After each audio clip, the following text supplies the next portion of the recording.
Assalamualaikum warahmatullahi wabarakatuh. Berjumpa lagi dengan kami yaitu DU Spasi NIAAA. Pada hari ini kami akan menceritakan kisah pohon kurma yang menangis di depan Rasulullah dan sahabat-sahabat Rasulullah. Tentunya teman-teman sudah mengetahui kisah ini baik dari penceramah-penceramah dan teman-teman jika mau lihat di Google pun juga ada.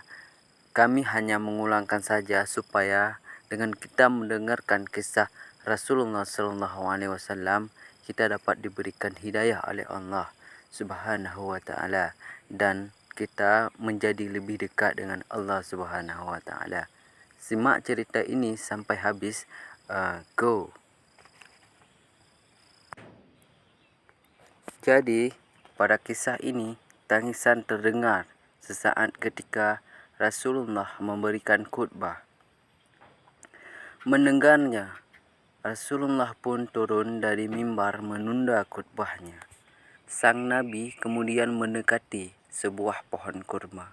Beliau mengelusnya, kemudian memeluknya, maka berhentilah suara tangisan itu. Ternyata si pohon kurma itulah yang menangis. Hampir saja pohon itu terbelah karena jerit tangisannya. Sejak Masjid Nabawi berdiri, pohon kurma itu telah di sana. Tak hanya menjadi tonggak, pohon kurma tersebut selalu menjadi sandaran Nabi ucap kali beliau memberikan khutbah. Si pohon selalu menanti hari Jumat karena pada hari itu ia akan mendampingi Nabi memberikan nasihat kepada kaum muslimin.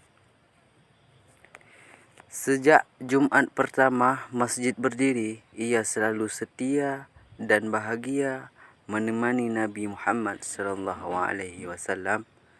Hingga hari Jumat itulah ia menangis.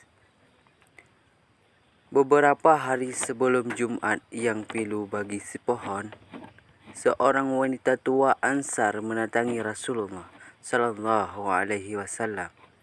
Ia memiliki putra seorang tukang kayu dan ia menawarkan sebuah mimbar untuk Rasulullah SAW.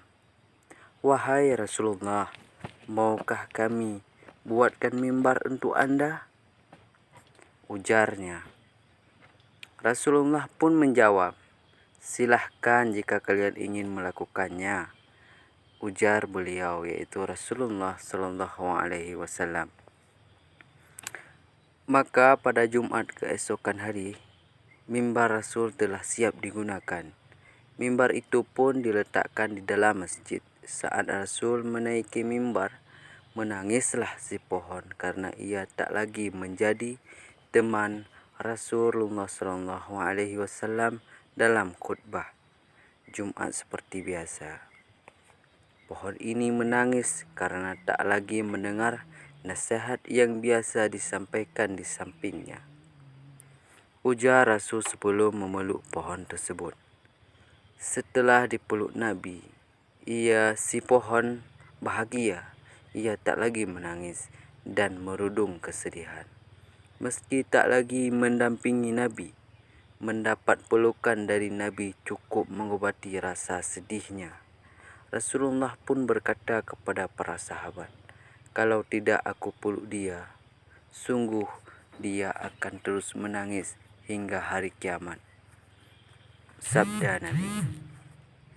Kisah pohon kurma yang menangis ini sangat populer dalam kisah Islami. Banyak rawi yang meriwayatkan hadis tersebut, sehingga tak perlu lagi dipertanyakan kesahihannya. Para sahabat banyak meriwayatkannya, baik Ibnu Abbas, Anas bin Malik, Jabir ibnu Umar, dan lain sebagainya. Kisah ini menunjukkan betapa seluruh makhluk, bahkan pohon sekalipun, mencintai Rasulullah. Maka sangat mengherankan jika manusia yang berakal dan mengetahui keluhuran akhlak beliau kemudian tak jatuh cinta kepada sang Nabi. Demikian kisah ini. Assalamualaikum warahmatullahi wabarakatuh. Sehingga bisa bermanfaat bagi kita yang mendengarkannya. Amin.